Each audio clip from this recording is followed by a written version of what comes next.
Back to latent academy. आज हम practice करने वाले हैं सीडीपी के प्रीवियस ईयर क्वेश्चन की।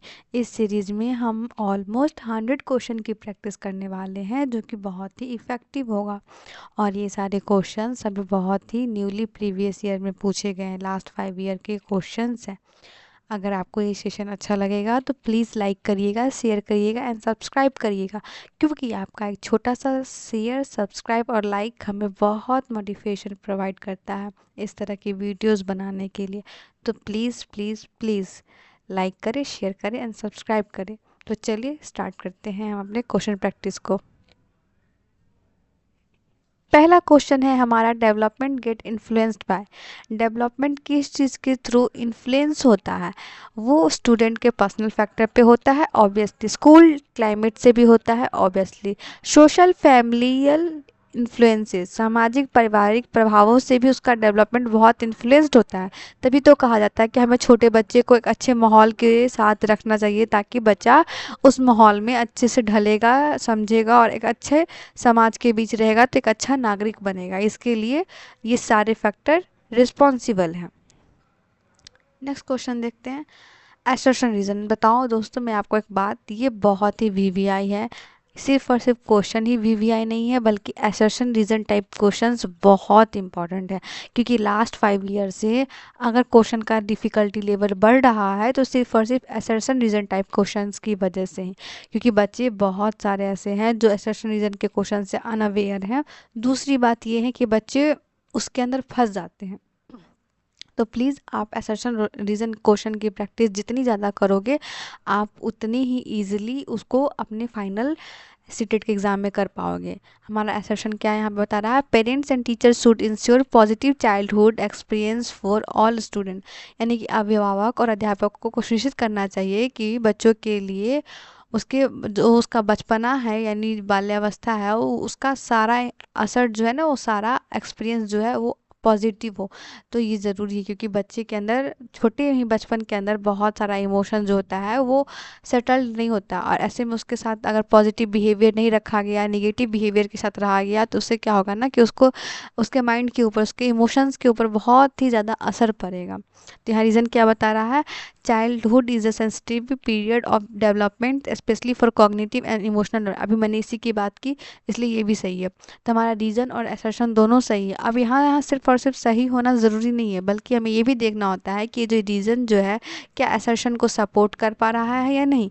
तो हमारा रीज़न यहाँ पे असर्शन को भी सपोर्ट कर रहा है। तो हमारा आंसर क्या हो जाएगा, both A and R true and R is the correct explanation of A. Next question, which statement is correct about the socialization of very young children. बहुत छोटे बच्चे के लिए सोशलाइजेशन के बारे में सबसे ज़्यादा कौन सा सही है यहाँ पे। School is a primary agency of socialization. School नहीं है प्राइमरी एजेंसी छोटे बच्चों के लिए, फैमिली है तब प्राइमरी एजेंसी। यहाँ पे क्या है, family is the primary agency of socialization. Correct answer B है। Next, according to Jean Piaget theory of cognitive development, at which stage do children begins to understand that objects do not cease to exist when they are outside. तो बच्चा जब almost sensory motor stage में होता है, sensory motor stage होता है 0 से 2 साल तक, 2 इयर्स तक के बच्चे को हम सेंसरी मोटर के अंदर लाते हैं। तो वहाँ पे क्या होता है, बच्चे के अंदर ऑब्जेक्ट परमियंस की कैपेबिलिटी आ जाती है। तो ये उसी चीज़ को शो कर रहा है। नेक्स्ट क्वेश्चन देखते हैं, which of the following is a typical characteristic of attention deficit hyper activity disorder. ये बता रहा है कि ये इन सब में से कौन सा ऐसा है जो कि बहुत ही कम दिखा रहा है एडीएचडी को। एडीएचडी वाले जो बच्चे होते हैं वो हाइपर एक्टिव होते हैं। मतलब क्या, उनका ना एक चीज़ के अंदर मन ही नहीं लगता। वो कभी ये वर्क करेंगे, कभी वो करेंगे, कभी वो दूसरा करेंगे। तो वो कॉन्स्टेंटली उनका माइंड जो होता है ना, वो रनिंग स्टेज में होता है। तो इसके बारे में बोल रहा है। तो being focus for a long duration, तो ये यही है जो इस चीज़ को नहीं बता रहा है। तो मेरा करेक्ट आंसर यही हो जाएगा। स्लो एक्टिविटी लेस, ये भी है जो इस चीज़ को नहीं बता रहा। इम्पल्सिटिविटी, यानी कि इसके अंदर बच्चों के अंदर से ज़्यादा आवेगशीलता होते हैं कि किसी चीज़ को करने की ज़्यादा चांसेस होती है। तो हमारा ये गलत हो जाएगा इसके टर्म में, और सही हमारा इम्पल्सिटिविटी हो जाएगा। Next, which of the following statement is correct in context of learning disability such as dyslexia and dyscalculia? Students with learning disability are all like. Standardized tests are best to evaluate learning process of a student with learning disability. Teacher-centric pedagogies are most effective to facilitate cognitive development. Learning disability can influenced by both neurological as well as environmental factor. तो सबसे पहले बात करते हैं dyslexia की। Dyslexia होता क्या है? डिसलेक्सिया को हम ऑलमोस्ट कंसीडर कर, डिसलेक्सिया के बारे में हम देखते हैं कि डिसलेक्सिया कब होता है। डिसलेक्सिया को हम लर्निंग रिलेटेड डिसऑर्डर बोलते हैं, यानी कि बच्चा जिसमें पढ़ने और लिखने के बारे में जब बहुत ज़्यादा वो फील करता है तो डिसलेक्सिया के अंदर आता है। और डिसकैलकुलिया जो होता है वो मैथ के वजह से होता है, मैथ के कारण शो करता है। तो इसका सही आंसर क्या हो जाएगा कि हम बच्चे के लर्निंग डिसेबिलिटी कभी कभी जो होते हैं वो उसके न्यूरोलॉजिकल वजह से भी और इन्वायरमेंटल फैक्टर की वजह से भी इन्फ्लुएंस हो सकते हैं। Which of the following is an example of practical knowledge? इनमें से कौन सा प्रक्रियात्मक उदाहरण है? How do we prepare soil for plantation? What is the formula of a+b²?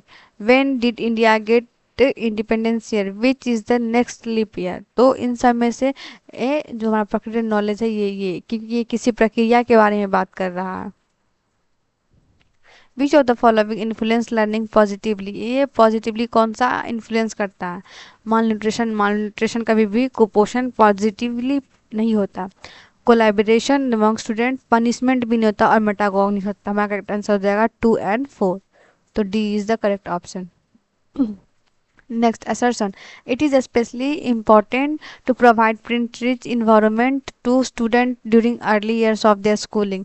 सही बात है, बच्चों के अंदर अगर हम प्रिंट रिच इन्वायरमेंट देते हैं, क्योंकि देखो जब बच्चा छोटा होता है तो उसे ABCD समझ में नहीं आता, तो उसे कैपिटल लेटर में A, कैपिटल लेटर में B, C दिखाते, उसके साथ में हम बॉल का, बैट का, इनका पिक्चर्स यूज़ करते हैं क्योंकि उनको हमें प्रिंट रिच इन्वायरमेंट से कनेक्ट करना होता है, तो इम्पॉर्टेंट होता है।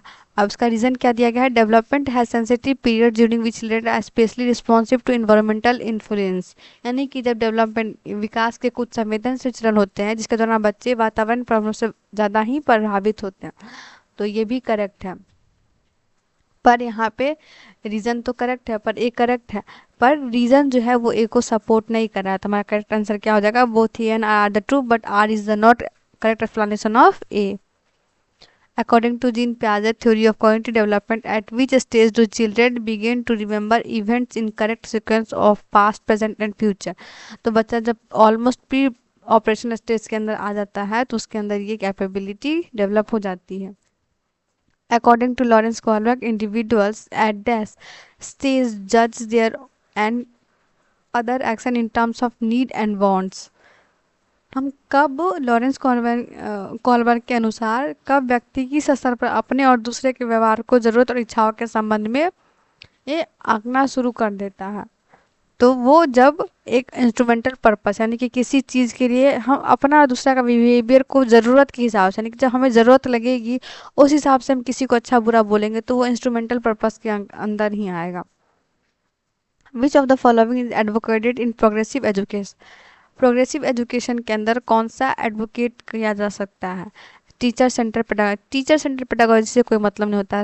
Self evolution by the learners, उनका खुद का इवोल्यूशन भी इम्पोर्टेंट। स्टैंडर्डाइज करिकुलम नहीं आएगा। कंडीशनिंग और बिहेवियर नहीं। सेल्फ इवोल्यूशन जो होगा वो एक प्रोग्रेसिव एजुकेशन के अंदर आएगा। Next, Anita is performing really well in the domain of solving puzzles and problems requiring reasoning such as cause and effect relationship, as per Howard Gardner theory of multiple intelligences. Anita possess high level of this kind of intelligence.